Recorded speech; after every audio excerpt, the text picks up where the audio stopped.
Greetings and welcome to Gumbo the Podcast. I'm your host, Dr. Lindsay Gary. Gumbo the Podcast highlights Africa and its many manifestations from the perspective of African people globally. Focusing on history and culture, its purpose is to educate, empower, connect, and liberate the African diaspora. On today's episode, we'll be discussing the African roots of politics and economics. And our guests today will be sharing their knowledge on this topic. We're joined by three amazing guests, three actual friends of mine that I'm really excited to share with you all.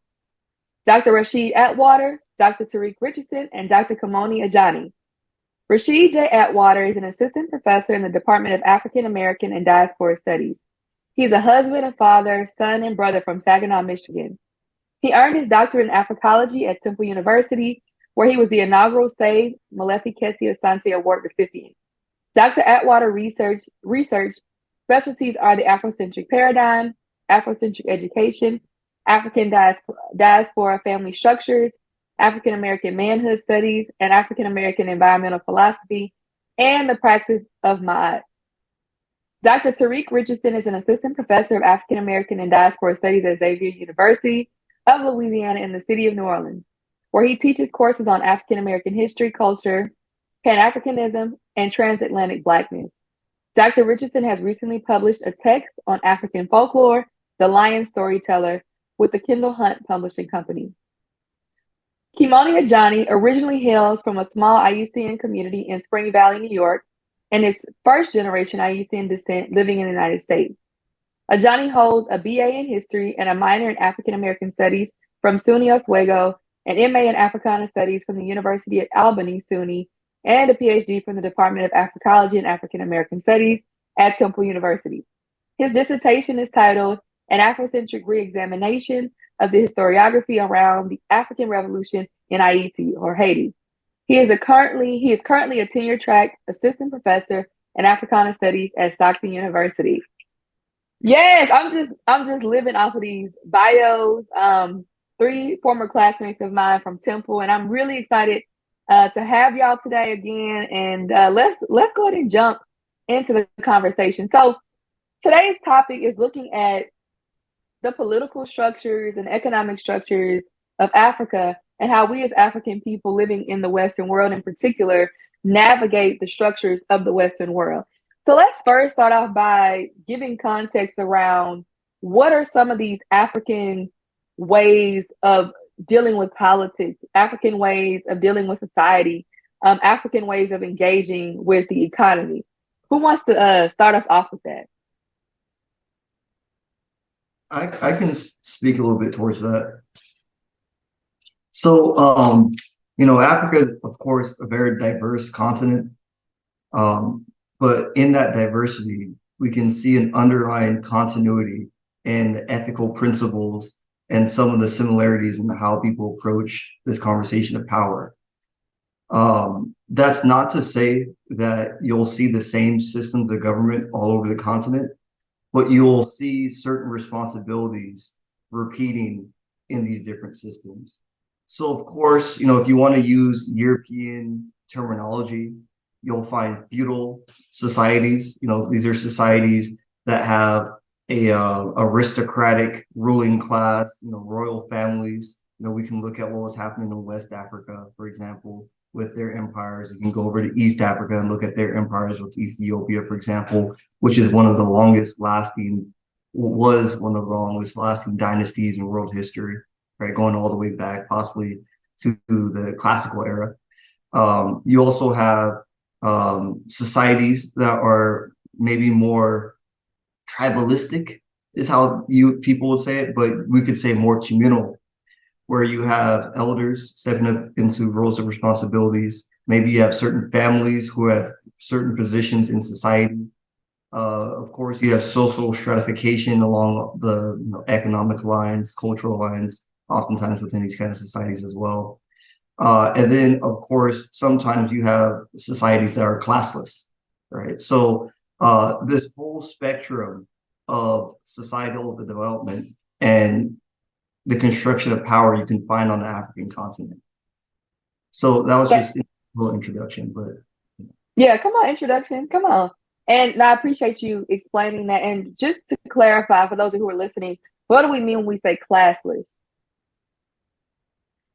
So when we're talking about class, right? We're talking about that hierarchy of people, right?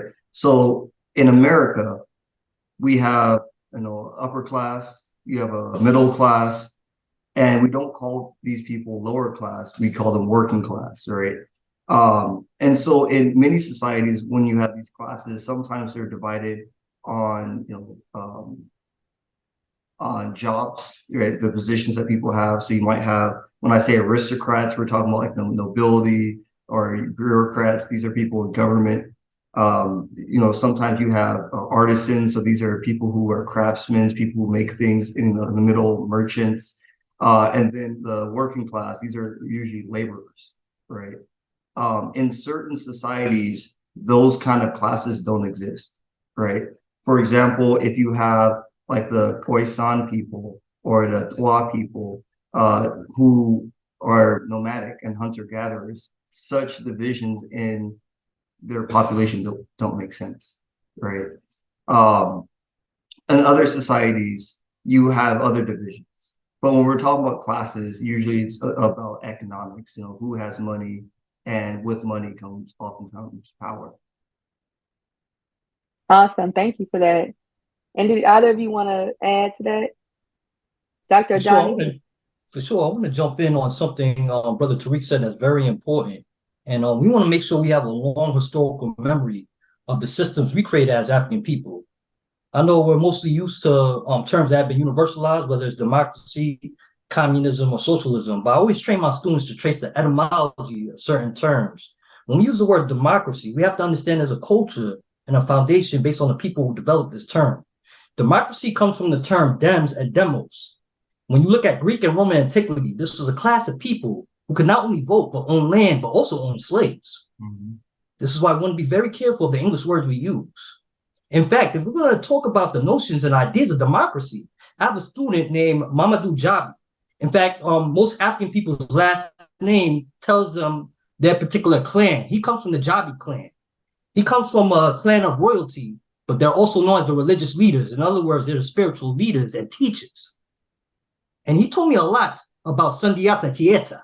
You had previous kingdoms before the establishment of Mali, as well as Ouagadougou, which was established by Dingasis, who's actually a Cushite who came from Kemet before the Assyrians kicked the Cushites out when they once again restored order in Kemet. And then later you had the Greeks, Romans, and then of course the Arabs.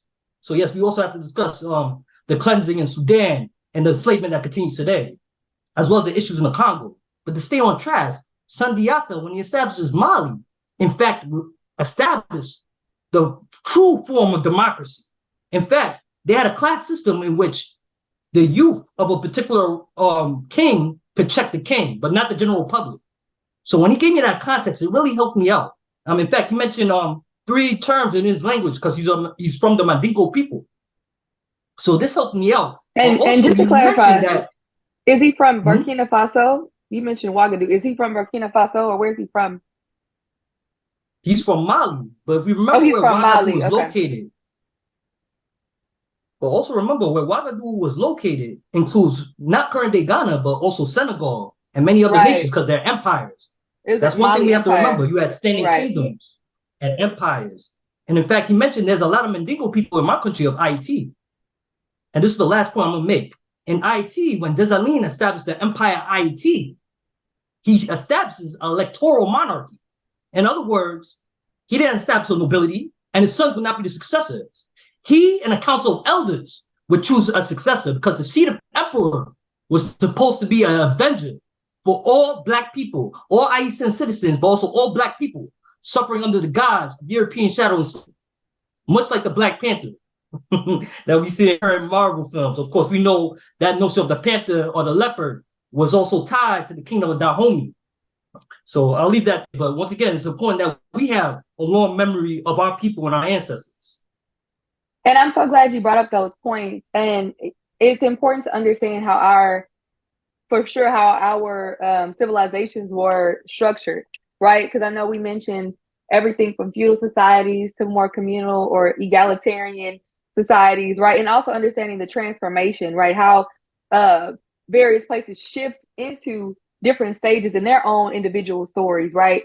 Maybe beginning as communal, and then because of, maybe agriculture or other factors, even because of invaders from other places, changing the way that they organize their societies. And I do think it's important to understand that the way we understand nations right now is not what we came from.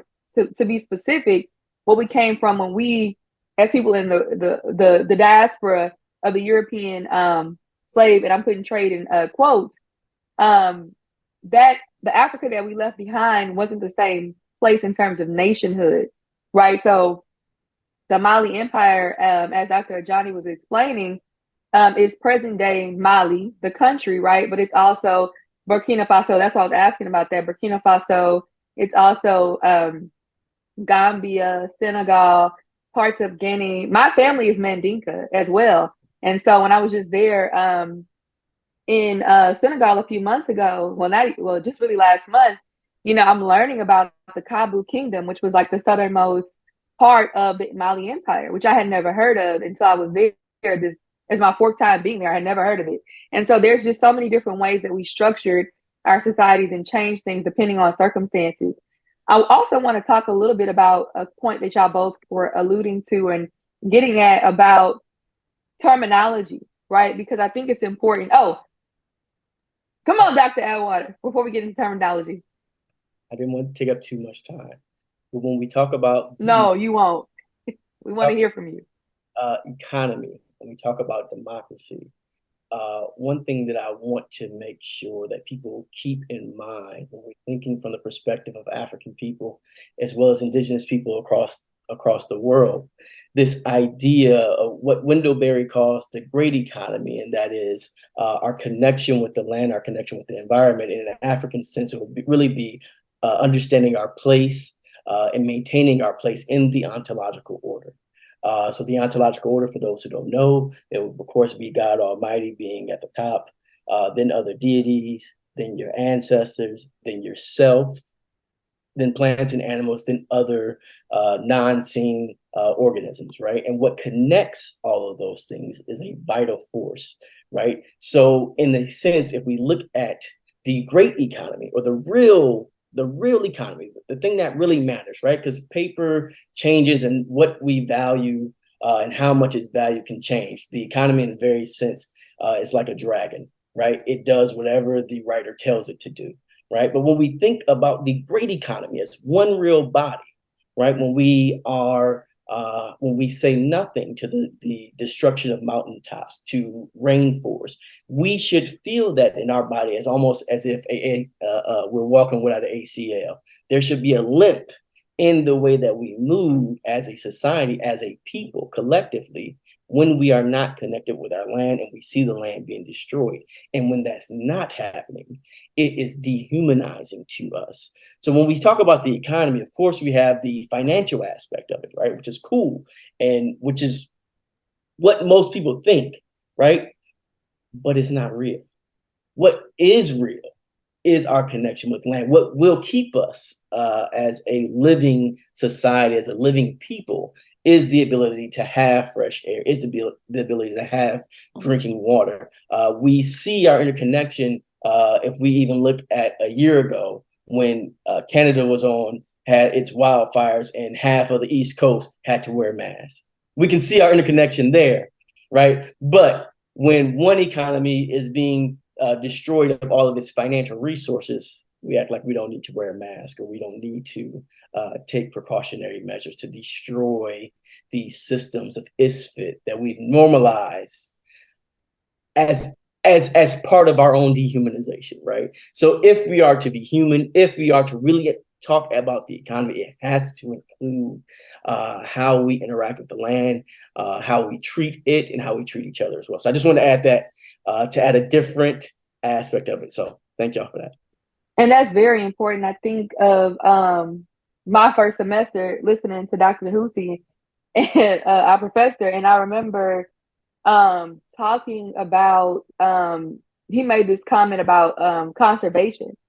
And the fact that our cultures, because of our understanding, everything goes back to spirituality, right? Because that is the basis of our culture. And we understood, being the first human beings to really walk this planet, we understood, we had to understand this cosmological order, and to understand how we fit into that, and to maintain that meant also maintaining ourselves and vice versa.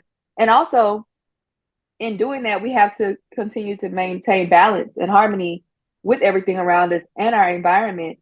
And so, we understood the idea of conservation before it was called that by the Western world. The idea of maintaining that, the green parties, if you will, that existed in our culture before the Western world even got hold of that, and is now really trying to restore what they've destroyed, or in some cases destroyed, and in some cases are working towards destroying in terms of our environment. And I think it's important, so actually fundamentally important, that you brought that up, because that is the context in which our other structures emerge from.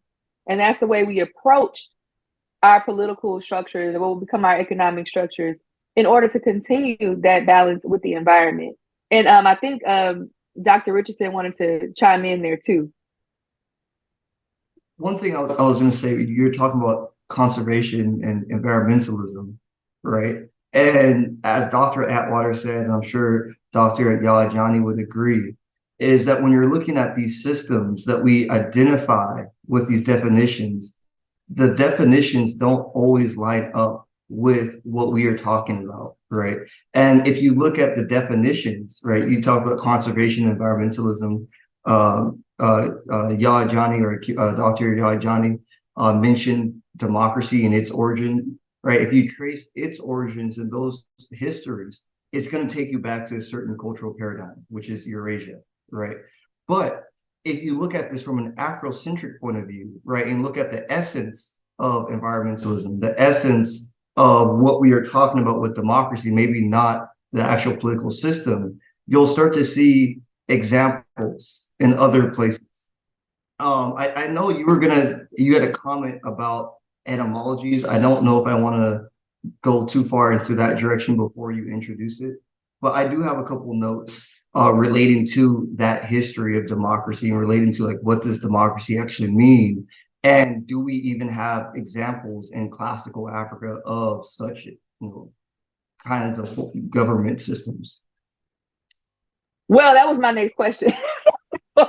I think we can go ahead and get into it, because my question was going to be about, we talk about, again, it's important when we look at terminology, y'all are all saying this, that we define things from our own perspective. Because when we start to utilize terminology that other cultures have created, we're also fitting into whatever their cultural paradigm is.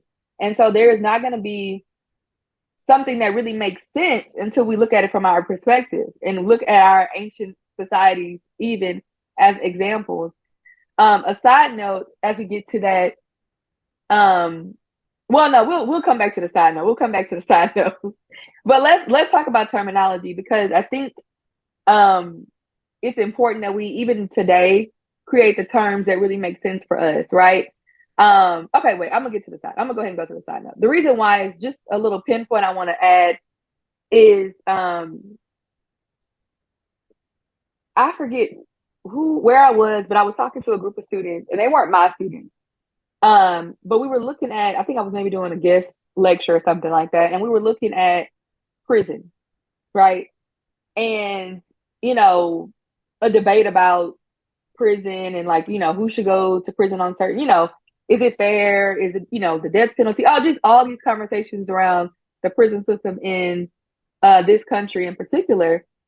And I challenged them to think about, okay, well, what about the fact that there were societies that didn't have prisons, right? Or societies that didn't really have poverty, because a lot of what they were connecting, which was on point, was about, poverty here in this country, and how there's racism intertwined. And this is, racism is the system, really, and how that leads to certain groups going to prison over others. And everything they were saying was true. But I was challenging to think beyond that. What about a society that didn't have it? And I'm not talking about our present society. and I'm talking about societies of the past, they couldn't even wrap their minds around it. They couldn't wrap their minds around that, and how there could be these systems that didn't exist in, where they were like, well, what do we do with people who do certain things? I say, well, what if there was a world where certain people didn't do certain things in the first place? Or where if there was a world, what if there was a world where they didn't need a prison? And I gave them an example, not just, I gave them an African example, but I also gave them an example of indigenous people here in America. And I was like, that was the same here as well.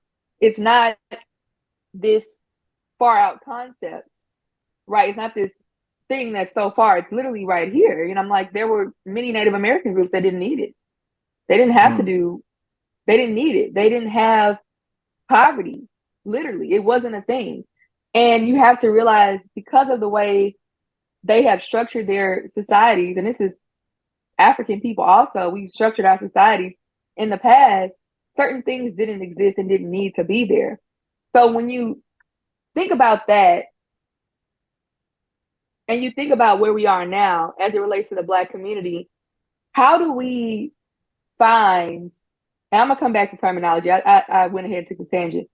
How do we find things that fit where we currently are and our current circumstances in the Western world, while still trying to maintain the way we have done things historically and culturally as African people? How do we navigate those things? Because it's easy to be like, oh, well, we can just go back to the way things were. But how do we navigate it if we don't live in a certain African society anymore? Can I actually answer that? Of course. Very good. It's for you all. Okay, well, there's a very good movie I witnessed. It was produced in Brazil. It is in Portuguese, but it's called Quilombo. Did you guys get a chance to check out Quilombo? It's a pretty old movie, but it was very informative. For those who are not familiar with its capital, Colombo dos Palmares, as well as the surrounding Colombo villages, these were African people, similar to Haiti and other places, who ran from the plantation, refused the colonial system in their plantation, and established their own nation. Their first ruler was a woman, once again reflecting African matrilineal systems in which African women had power, much like in Kush with Kadake and Manarenes. So their first queen mother was a Kochurene, followed by their first king, Dagazumba, and Zumbi dos Palmares. And what's interesting about the film is that it shows how these African people were really able to reconstruct their own societies based on the places they came from. And it was quite amazing. For instance, Zumbi was taken from Colombo and enslaved, but then he finds his way back to his the capital. And then the people embrace him, and he didn't have a home, but they give him everything he needed and help him build his house, give him food, sustenance. In other words, nobody was poor. Nobody was homeless. And this is something that we have to return to. And the fact that they built this on a mountain, in tune with nature, I think there's something there that we've lost, particularly living here in the West. But there's something powerful about that in terms of that community and what they were able to establish. Even though the capital was destroyed, the Colombo still exists to this day. And that reveals something very important that we have to capture. Yeah, that goes back to, now when we're talking about societies, we're talking about what is a society? A society is a group of people, right? But a group of people who are building something together, right? And oftentimes there's an agreement that these people have, and this agreement is codified in ethics. And so listening to what Ajani has to say, it's reminding me of that Bantu ethic of Ubuntu, right? Where, I ask my students this, what is the quintessential European ontological question, right? How do they define what they are? Right? The answer is, I think, therefore I am, right? And I said, okay, what is the African quintessential question or answer to that question? And it's Ubuntu, right? I am because we are. And when you look at how Black people have existed on the continent, on the plantation, in maroon society, so that means outside of societies of oppression, creating their own societies of liberation, African people have worked together to support each other, right? And so if you're asking what does that look like here, it's kind of what Ajani's talking about, right? We are supporting each other. We're not allowing the people next to us to struggle. This reminds me of when you look into the Maroon communities, right? So the Colimbos, right? That's like the Maroon communities, the kingdoms that they had in Brazil, but you have those all over the place. There's one, there's of course there's some in Louisiana. The biggest one is in North Carolina. It was called the biggest one in the United States. That is, it's known as the Great Dismal Swamp. There was a scholar, Dr. Sayers, who actually wrote a research report and several papers on the Great Dismal Swamp. And Sayers wrote this by his own confession because he was a socialist and he was drawn to the societal systems that these Maroons had developed. But when he talks about this Great Dismal Swamp community, he says these people divided work amongst each other. Everyone was equal. Everyone had their own role. And this is the way it would have been in an African society, in an African village, right? So what it is, when we're talking about the Maroons, these are people who have escaped enslavement, people who fight every day of their lives to resist oppression, right? They don't live in Africa anymore, but they have born Africa in their lives. So if we're talking about how can we do this, when I think about, living in America, it's going to be very hard for us to develop our own systems, our own societies here, because we're in someone else's society. We're in an internalized colony, right?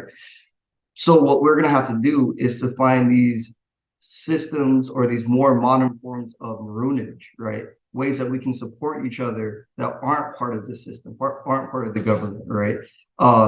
People do this. I know in Philadelphia, where we just came from, they have food co-ops, they have gardens where people are able to garden with each other and share the food collectively. If someone doesn't have access to produce, they can go there and eat, especially since now we know so much of our produce is being poisoned with pesticides. People can support each other holistically.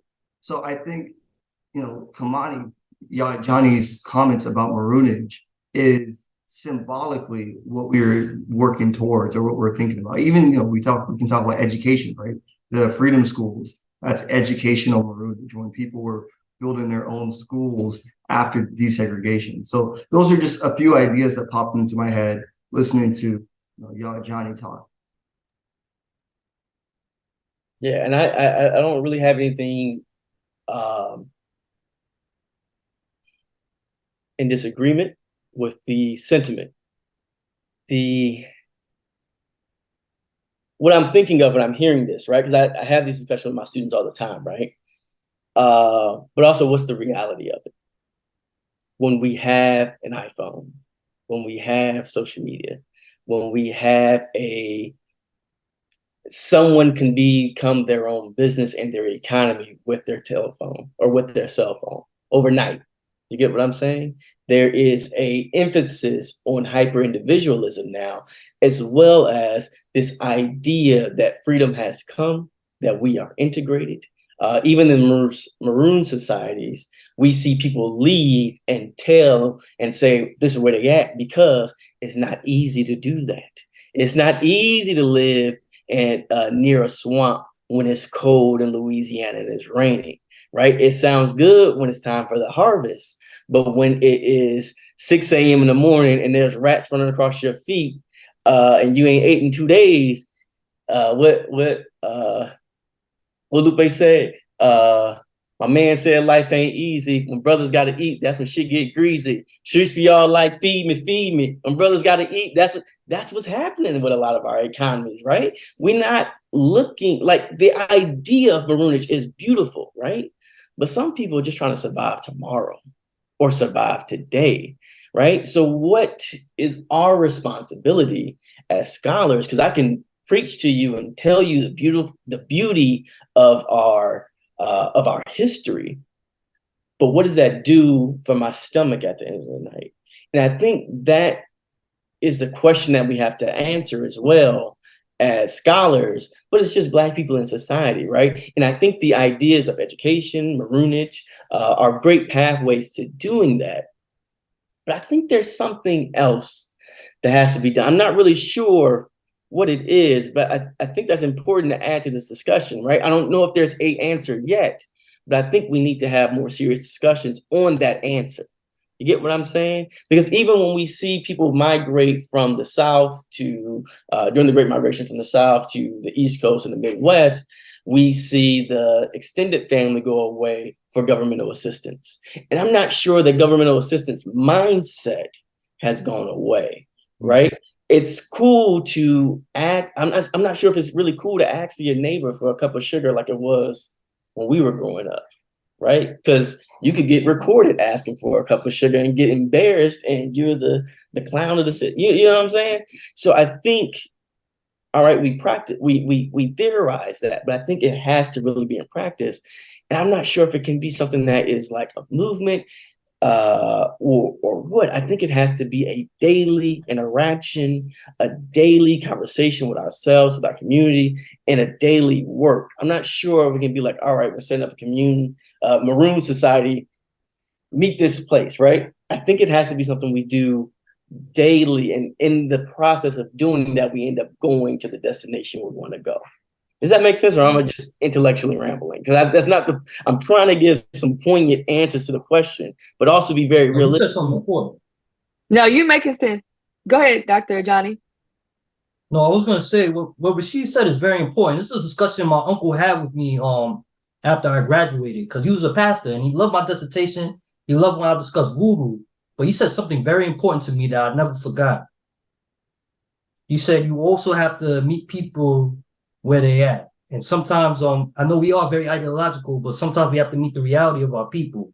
Because he mentioned something very important. When our family as Aysen's came into this country, what was the major institution with Black people and other people or other Black people who come to this country? How are they able to organize? What institution do they use? And sadly for many of us, it's just the church or the mosque. So I think the answer to this may be to build more institutions, or perhaps because I'm a little frustrated with the United Snakes, so I'm thinking about repatriating. But nonetheless, I realize that we have to do some real important hard work, similar to what you're doing, Dr. Gary, because you established your own institutions within your particular community, especially that rites of passage program you have for the youth. We need to reinstall that, even though we are in a colony. But nonetheless, what you said really hit a nerve, Rasheed. That's something we do have to take time to really think about and really put in the work for, because a lot of us are comfortable. A lot of us are individualized, and a lot of us are not paying attention to what's really coming. So I agree with you. We need to take some time to really organize and develop some real concrete plans and plan in advance for 10 or 5 years in the future. Right, and even adding to that, I'm sorry, Dr. Gary, if I got just like a minute. Okay, even to add before that, before we had these institutions of the church, the first thing we had was the family. And the family wasn't just our biological, it was the people that we had relationships with. And if we look at the concept or the idea of family today, sometimes it's even villainized. I had a student this semester, one of the first papers said that the nuclear family is a white supremacist ideology. I was like, no shit. We ain't never hear about a man, woman, and children before white folk. And if it is a white supremacist ideology, then why were we in a better position when we had that structure compared to now? So we really got to decolonize ourselves. But I think one of the first ways to do that is really, really, really try to celebrate this idea of family, really try to train folk on this idea of a family, because many people have skewed ideas of family based on their own family history, not taking into account the if we're looking at our generation, the crack epidemic that happened before that, that influenced many of our parental ideologies. Before that, the illusion of inclusion and how the concept of being near white folk influenced our ideas of family, right? And to be more like white folks. So I think if we really harp on, in addition to these ideas of rites of passage ceremonies, or included in these rites of passage ceremonies, these type of familial, manhood, womanhood, humanities, or what it is to be a human type of studies, or even discussions, right? When we're talking about what type of society we want, I think the first social organization we all have before we join the NAACP, the Afrocentricity International, is going to be our last name, right? Our families are our first social organizations, and we have to work at them harder, if not the organizations that we, try to join once we get a little ideology of who we are and what our politics are, right? Yeah, 100%. Yeah, I agree with everything that's being said. This is an issue of ethics, values, worldview, and orientation. Absolutely. And I think, I always think about consciousness and people having a certain mindset, right? We all know that that's a big part of it, but where do you get that from? And again, that goes back to what Dr. Atwater is saying at the home, and I always tell people, I'm not a self-made person. Like, let's just scratch that out. Like, who is self-made? I don't know of anybody like that. To me, that's impossible because you gave birth to yourself. That's what I'm trying to figure out anyway. But I always give credit to but really, people, give me credit for what I've accomplished, and I receive it because I know that I work hard, right? And I've done a lot, but I had a strong foundation.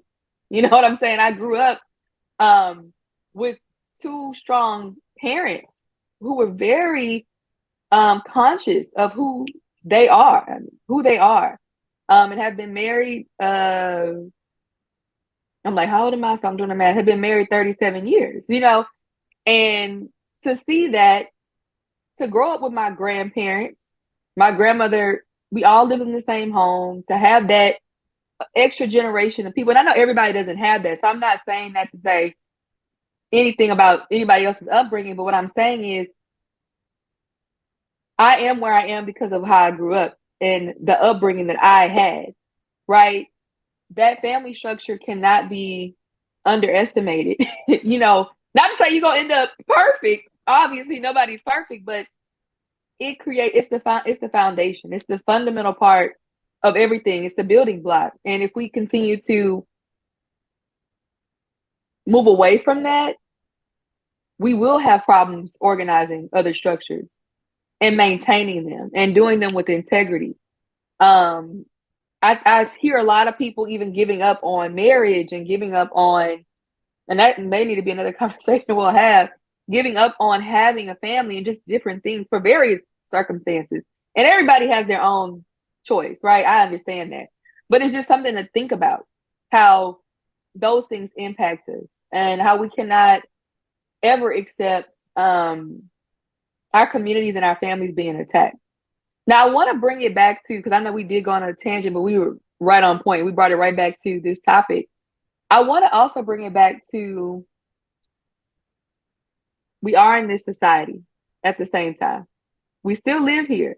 And I think about Marcus Garvey, and I remember reading, I think it was a Message to the People. And I remember he was saying something that really got me. We should never accept oppression in any form. So while he was organizing a Black nation, right?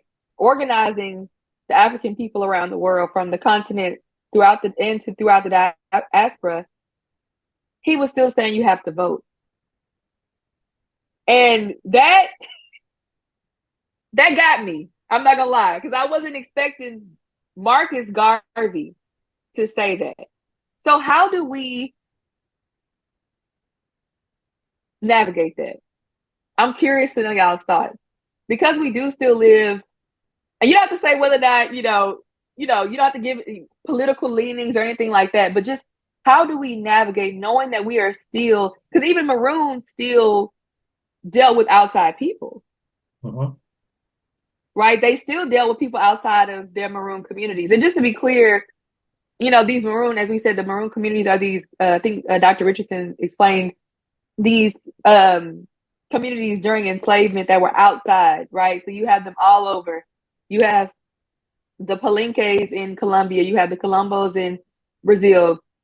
You have Maroons all throughout the South in the United States. They're everywhere Black people were. People escaped and established their own communities. So, but at the same time, they still dealt with people. They still were at plantations. They were still meeting our people where they were, right? Like somebody brought up earlier. And they were still dealing with oppressors.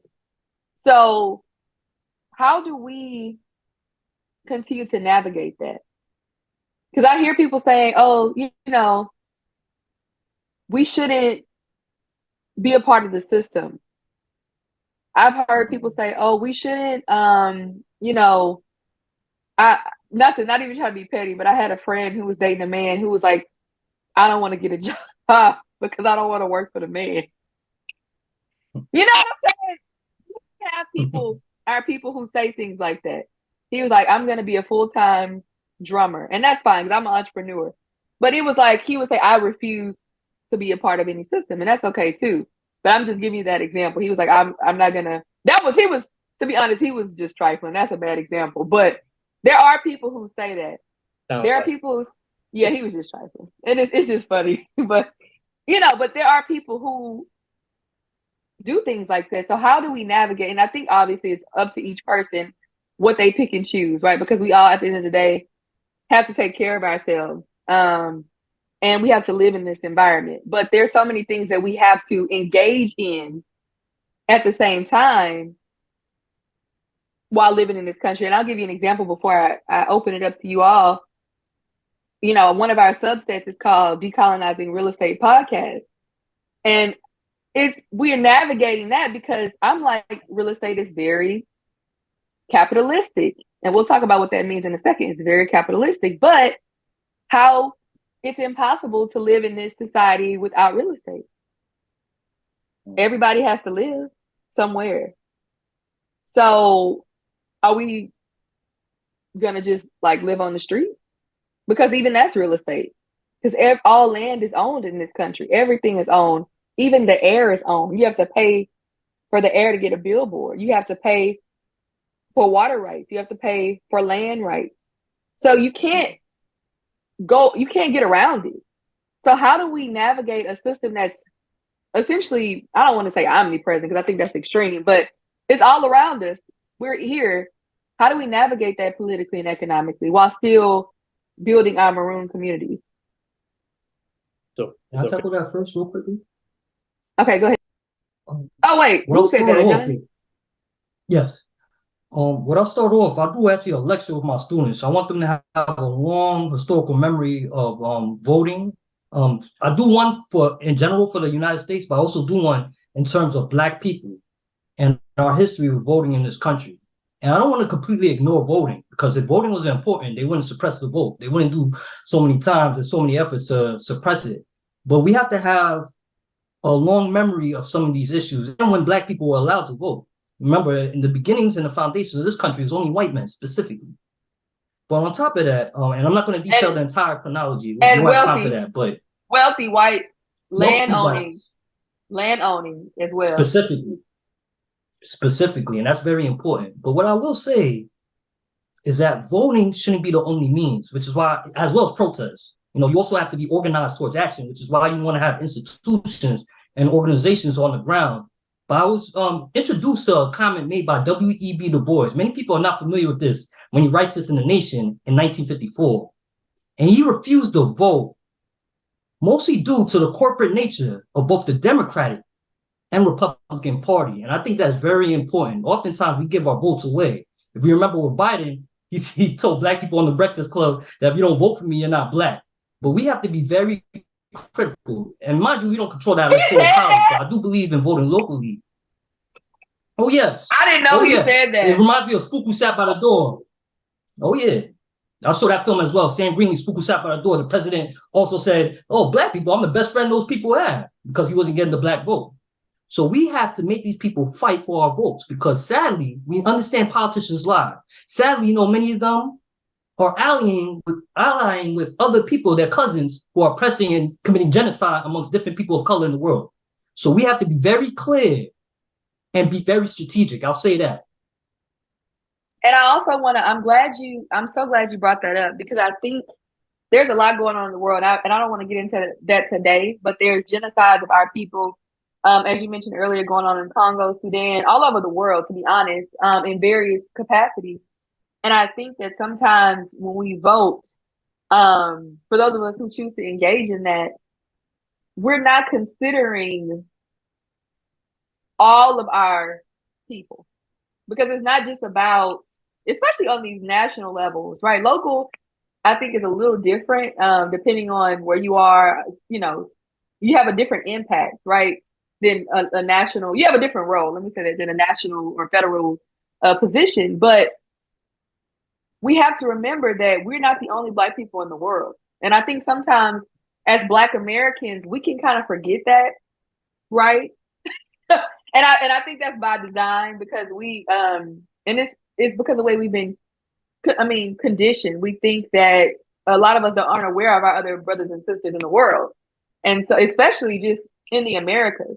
I mean, I never forget, I was working at a high school, and I was sharing a room with another Black teacher, and there was a Latino student that was a Spanish speaking, from Latin America, and she was like, "Oh, they're not Black."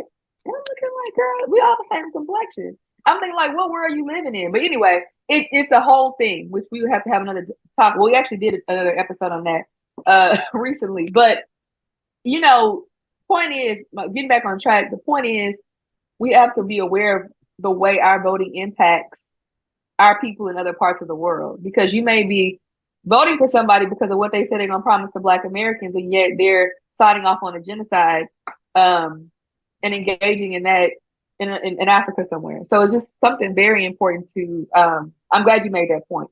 But I want to hear from, I think Dr. Atwater had something. Yeah, I was going to say, of course, my grandfather was part of A. Philip Randolph Institute. As a young child, I did voter education, voter registration. So I'll never say don't vote, right? But I will say that voting is not, it's a tool, not the tool. And one thing that I've really been working on by looking at like eco-justice movements and stuff like that is this concept of making sure we cast our daily vote. And what I mean by the daily vote is working towards creating the society that you want by everyday actions. So although there may not be nothing on the ballot coming this fall regarding environmentalism, how much water we use in our home says our ballot for environmentalism. How much food we waste gives our ballot for environmentalism, right? How we treat our spouses or our children gives our vote for education, gives our vote for families, gives our vote for the right to choose, and things of that nature. So, of course, participate in your elections, but be conscious of the daily vote you're casting for the society that you want and the society that you're creating. Now, the daily vote also includes protests. It also includes the concept of calling your senators or your state reps or even your city reps. And if it's your city reps, going to their house because you know who they is, right? And making sure they do what they're supposed to, but also your pastor, your teacher, the store clerk, right? Being in community that holds people accountable for doing what they're supposed to do, but also exercising your agency to create the community and the environment in which you want to live in. So yes, cast your vote, but all of the votes every single day. And I say that as someone that just moved to Louisiana and need to update my registration right now. So I need to cast my own daily vote on these days off. So I'm not saying this as like holier than thou. Nah, bro, I'm messed up too, and I got to do the work myself, right? We need your vote in Louisiana. Let's say that. And Dr. Richardson? Yeah, I agree. Reflecting on, our history with voting in this country, reveals a lot of contradictions, right, in the way that a lot of people think about it. Where I appreciate both of the brothers here saying that voting isn't going to hurt you, right? Just because you vote, it's not like someone's going to snatch up your activism card or anything like that. But it's important to be clear on the utility of voting and like what is going to result in your participation in this system. Looking back, Malcolm X, for example, he said, both parties are racist, right? And he says, furthermore, the Democratic Party is more racist than the Republican Party, right? And I think a lot of people maybe have taken that to heart in the wrong way, where they're like, okay, the Democrats, they're bad. So I don't like Joe Biden, Sleepy Joe. So I'm going to go vote for Donald Trump, even though he's actively working against the interest that you would live in your daily life, right? Or your ability to participate in society. I think, I talked to a few people about this the other day. It's a lot to do with like emotional response, right? If you know that someone can't hurt you, when they try to hurt you, it's not going to do anything to you. But if you put your faith, your trust, your loyalty into an institution or into a group of people and they work against your interest, that's going to hurt more. But if we understand what's the situation of this country, what our position in this country has been and has always been, go back all the way to Reconstruction, right? Black people almost single-handedly won USCIS Grant that election in 1870. First thing he does, he disbands the Freedmen's Bureau, or he undercuts the Freedmen's Bureau. So this isn't new. But if we know what's going on and we don't vote along party lines, but we vote in our own interest, you read what's actually on the ballot, right? Don't just look at names and parties, and you try to understand, okay, especially like Rasheed saying, if there's something about the water board, right, take a look at that, look at people's policies. Louisiana, we have a very hip mayor, but yes, she's hip, but she's also very corrupt, right? So don't just vote for names. Don't just vote for. If you don't know her, we call her Latoya the Destroyer. But so don't just look at names and parties. Look at what is best for you and your people. And one thing that's really beautiful that we used to do is the Black community. We used to have town halls where we used to discuss these issues as a community. People would bring their families, right? Their wives, their aunts and uncles and grandparents. They would even bring their children so that everybody would know what's going on and that we could talk about how this is going to impact our lives collectively. So, looking at that aspect and then looking at what Rasheed's really been trying to advocate, right? This idea of family being the core, right? And these relationships being the foundation for our society. We need to make a synthesis between these two conversations. And real quick, because I agree with the idea of town hall, but the modern day town hall is social media, right? And as like someone that does not really participate in it, I don't know how we transform it into something that is more productive. Because I know, I always take a sabbatical from social media, particularly during the semester. But when I do come back, I'm not going on there to think politically. I'm going on there to laugh, right? And most people do, right? So how do we find the town hall in the chaos? You know what I mean? And maybe I guess it's a question for everyone. But and I hope that doesn't take us from the point that you're taking us. Dr. Gray, but it's just something that I wanted to see if there was any solutions that anyone else would propose to that. Actually, Brother Rasheed, I think you're familiar with, he was on Talos committee, Obenfo Obadele Kabon, who teaches at the University of Ghana. You said something about social media. What's interesting, what he established was his own African social media known as a BB Tumi. I'm also a member on a BB Tumi, but they're actually going to have their second BB Tumi conference in Ghana. So what I love about that and what you just said was how social media is the new town hall. But he noticed that the people who own social media, whether it's Twitter, Instagram, YouTube, is not African people, it's not Black people. And he took a chance really to create a platform so we could really organize, not only just talk, because we do see a lot of talking, but we could organize and be committed towards specific action, whether that's making, if he needs African people who know how to make games, Black people know how to do podcasts, Black engineers, these are the individuals that he's gathering to the space. And I think there's something on his platform that we may have to grab and participate in. Yeah, and I think, share it. How can we access that? Is it something that's like an app or a website?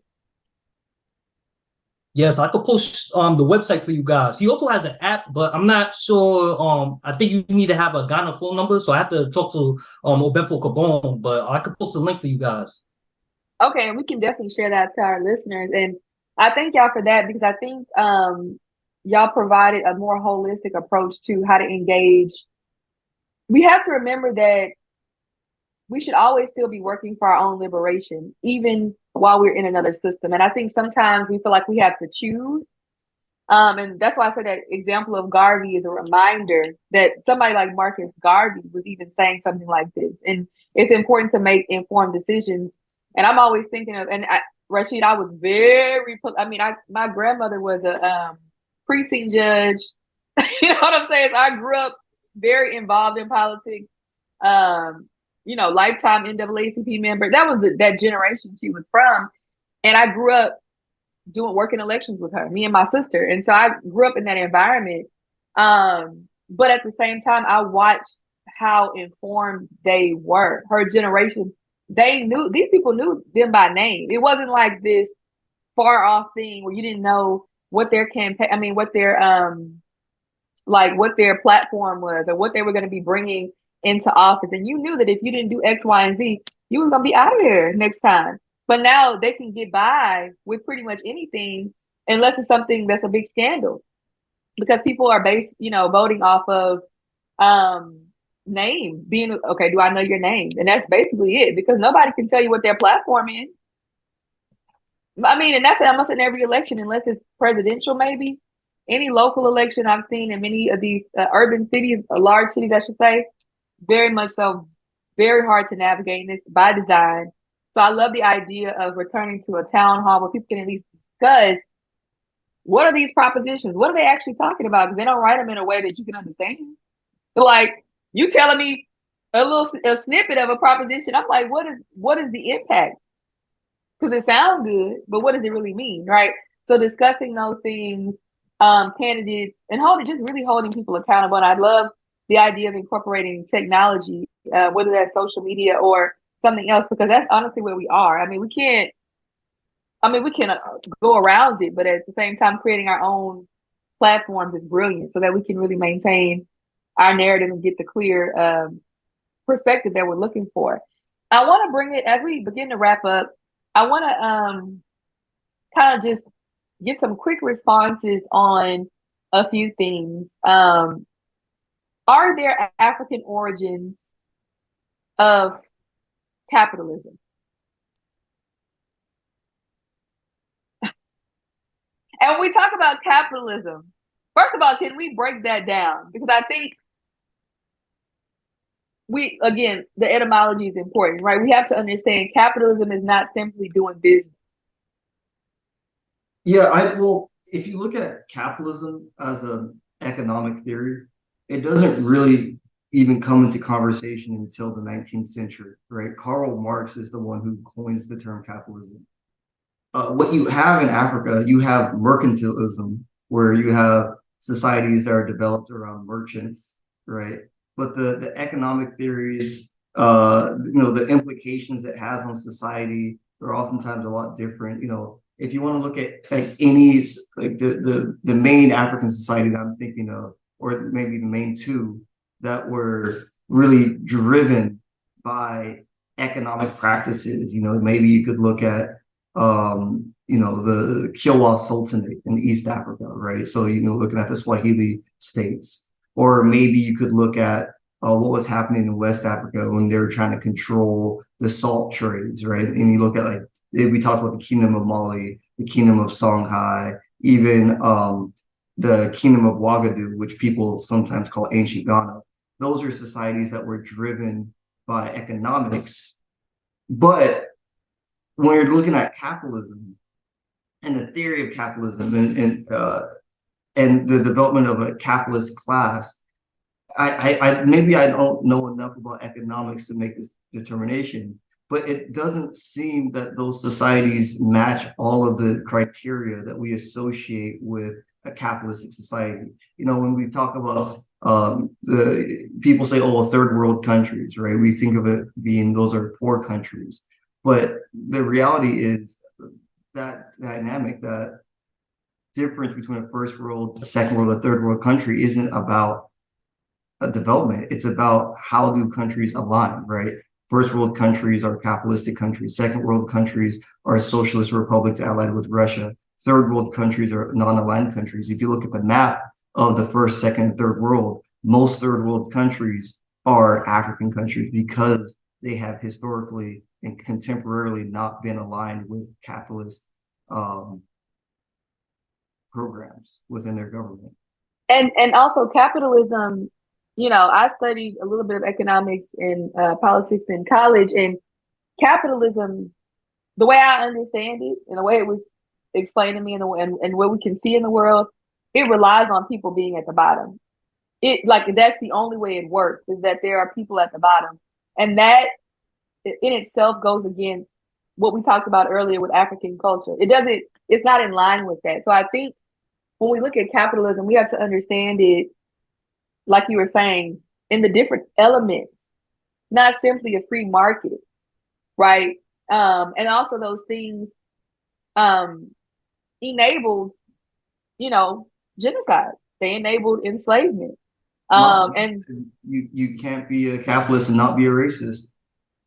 They're intertwined. They're all intertwined. And even if we go back to Europe prior to, when they literally call it a market revolution, right? And all these things that were happening after the so-called fall of the Roman Empire and all that, these feudalistic societies are the roots of capitalism. So it's already based on a patriarchal hierarchy, in essence. And it's not to say that Africa didn't have hierarchical structures of some sort, but it's not based on the same things or in the same applied in the same way. So I think we just have to be really mindful of how to living in a capitalistic society, how to not be of it, right? You have to participate in certain aspects to survive, but how to not be completely of it, if you understand what I'm saying. And also still reap the benefits and use those benefits to benefit the community. Because I think I'm an entrepreneur myself, but that is not anti-African to have my own business, right? That's consistent with what our ancestors have done and what our brothers and sisters continue to do. But what kind of business are you running? How are you treating the people that you're involved with? So I think we have to go beyond, for example, being a Black-owned business, because that ain't enough. Because there's plenty out here, but who are we helping? How is it benefiting our communities? Billions of money from oil and destroy Nigeria in doing so. Wait, what was the beginning of what you said? Yeah, Black people that are billionaires from oil and destroying Nigeria and the world because of it. So yes, I agree with your point.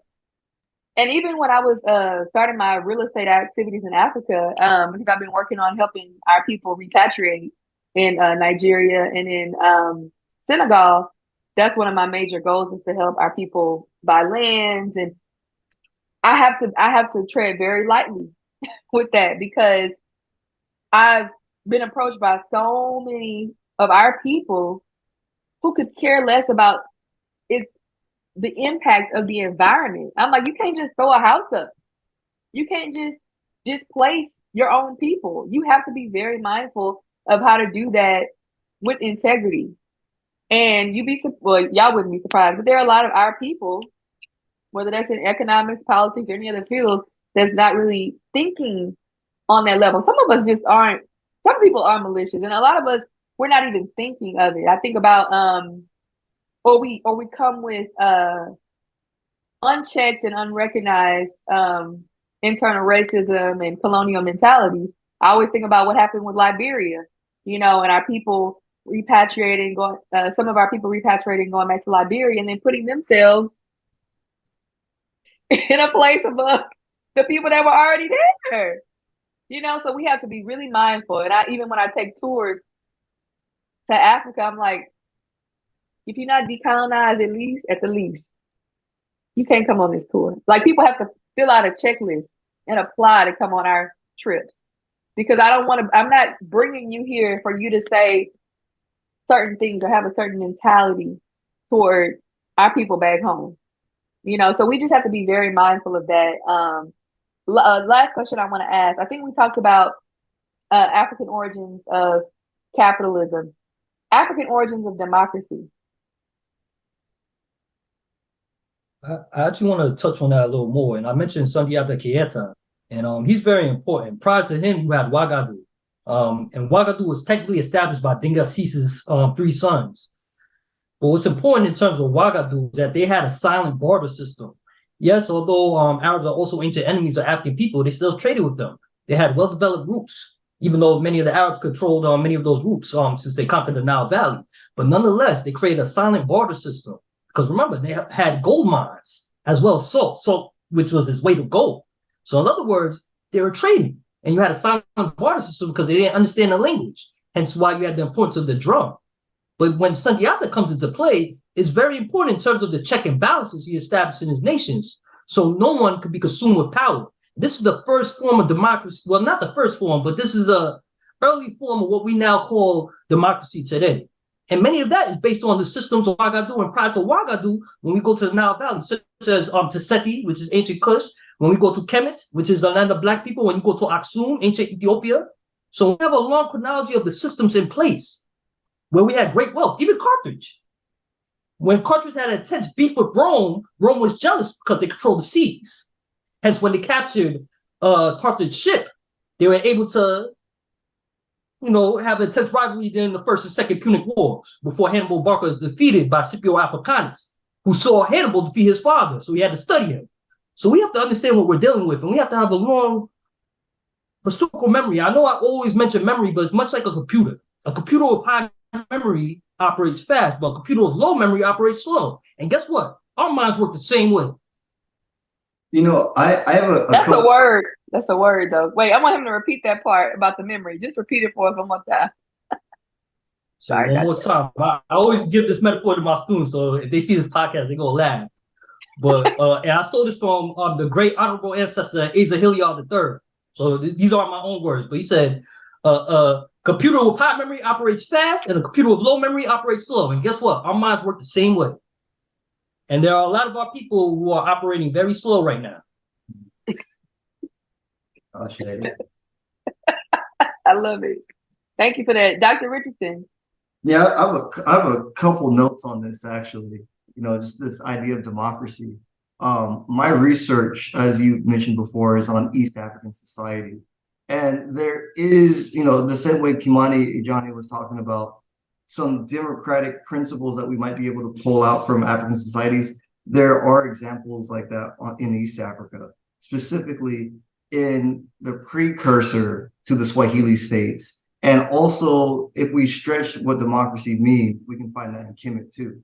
But when I wanted to have a note, something that Ajani said at the very beginning of our conversation about democracy, and he broke it down. He said, demos, right? Basically talking about these classes that exist within what we're talking about, Greek society. When you look at democracy, at least from a European perspective, it has always been tied to certain states that are, by and large, one, slave societies, and then two, imperialistic, right? And you look at all the hallmark societies, Greece, Rome, United Kingdom, France, and America, they all fit this bill, right? When you look at what democracy is, we oftentimes put these egalitarian ideas on democracy, but democracy is really the illusion of inclusivity, right? What democracy actually is, it is the rule of the majority, right? And it is a way historically, originally for a minority of a population to rule over, people who are enslaved or people who don't have participation within that society. But then eventually it grew to a point where you have the imperialists using this system to dictate the politics over a collection of minorities, right? Ethnic minorities, religious minorities, however you want to break that down. In Africa, as Ajani said, democracy was oftentimes paired with another set of checks and balances. If you go to, like I said, the precursor to the Swahili states, there's this, it's semi-mythical, right? There might be some archaeological evidence for it.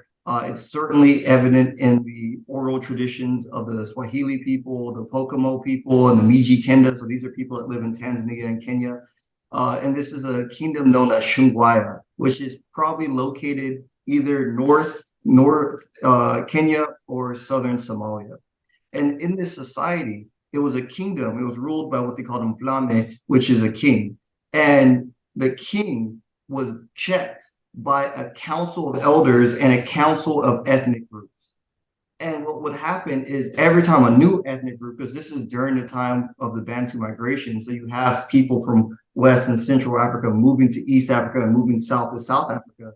As people are coming by, they had the option to join the society, but all the other ethnic groups would have to vote on how can they, or can they even join our society? And then once they join, what is their role? And the important thing was that there were all these different classes. You know, you had, of course, the fishermen, you had the merchants, you had the agriculturalists, and then you also had the hunter-gatherers outside. And none of these people were superior to anyone else. They're, you know, what they called this, it was, you know, I lost the term, but there's a certain term that describes the way that this kind of power system is divided. The example from Kemet that I was thinking about, and this is somewhat of a stretch. We were talking about the ontological hierarchy, right? And when someone passes away and transitions, right? Originally, this was just for the upper class people, but after the Old Kingdom, once you get into the Middle Kingdom, they open this up, and we know this through the coffin text, to all members of Kemetic society, that once you pass into the next stage of life, you go up for judgment, right? And in this judgment, your heart is weighed against a feather to see if you're telling the truth and if you're ma karu, right, true of voice. And you speak 42 declarations, right? The thing is, each one of these declarations is associated with a deity, right? Each of these deities is associated with a nome. A nome is like a what we would understand like a territorial state, right? Each of these nomes are associated with a people. So when you are declaring your innocence, you are in turn declaring your innocence to each of these different people, right, through the representation of their deities. So what you're doing, you're being judged by a jury of your peers to be entered into, to be able to enter into the next stage of life. So when we're talking about democracy or these ideas, you know, that we associate with democracy, it's not just politics and economics, but there's also that spiritual component too. And you see examples of this everywhere. You know, when you look at African societies, we don't have that separation of church and state. You know, everything's part of this religious system. Everything's part of this spiritual reality. And you don't, and I know we have to wrap up in a second, but I was gonna say that's an excellent example. But in those societies, you don't need to have separation because we're all a part of the same culture, right? So like we're all in the same consciousness and awareness. So separating no churches in the first place, but separating church and state would go against the whole fabric of the society. Now here it's different. Like in the Western world, it's a different story. We have different groups of people. We have a lot of things going on with that, which we don't have time to get into, but it wouldn't even make sense in an traditional African culture. And then you factor, I do want to make a quick point, the elements that we consider to be the most valuable parts of democracy gain root in Africa. But we also have to understand that a lot of these, well, let me not say gain root, they were rooted in African culture. And a lot of those aspects, not all the parts of the slavery and all that kind of stuff, but I'm talking about the idea of being equal and having an equal share, but also remembering that once these ideas are brought to Europe and, you know, Rome and Greece and Rome, a lot of the spiritual essence is removed. There's a lot of cultural distortion because you're applying it to a new culture, a new perspective. So it's there are going to be some things that we see that we agree with because there's some familiarity, but there are going to be other things you're going to be like, that ain't how we move, right? So it's just important to understand overall where we stand, okay? So I want to stop there because I know we can keep going, but we've covered a lot in a short amount of time. So I want to thank you all again for your immense brilliance, for sharing on such an important topic, and also for us to understand how our culture, you know, fits into this, right? How our spirituality fits into this conversation. That's not even something I came with the intention of covering, but I'm so glad that we set the tone with that, right? So I want to ask you quickly if y'all have any ways that our audience can connect with you, if you have any events coming up. I know a few of you have some books that have recently been released. So can y'all share those really quickly? Let's start with, we'll go the way I'm looking, we'll start with Dr. Ajani. We'll go in alphabetical order. No problem. So currently my book just came out on December 15th. It's called The African Revolution in Haiti, Liberté ou la Mort, which means freedom or death. I'll have the specific dates throughout the month of January in terms of when we will be doing our book signing. Definitely going to be hitting up several bookstores, and the book will be available on Amazon, Barnes & Noble, and your local bookstore. But that's some of the projects I got going on right now. Awesome. Come on, Dr. Atwater, you were ready. Yeah, I know you're wrapping up. So for me, there's a number of things that's going on. I'm still waiting for the solidification of some things, so I don't want to say anything before it's been solidified. But I'm sure you all will be seeing me in many ways than you will expect to see me. I'll leave it at that.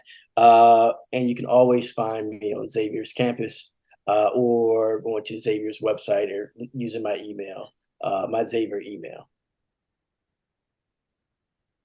Awesome. And Dr. Richardson? I've been working on a few projects, which I think some of y'all are part of. So maybe next time we talk, we'll collectively have something that we can announce together. I just come out with my book, The Lion Storyteller, Introduction to Pan-African Folktales. That's available at the moment on the Kindle Hunt Publishing website. I have the copy of the book right here. It's a great book, introduction to not just our folk tales, but then our culture and how these folk tales factor into our identity and our politics.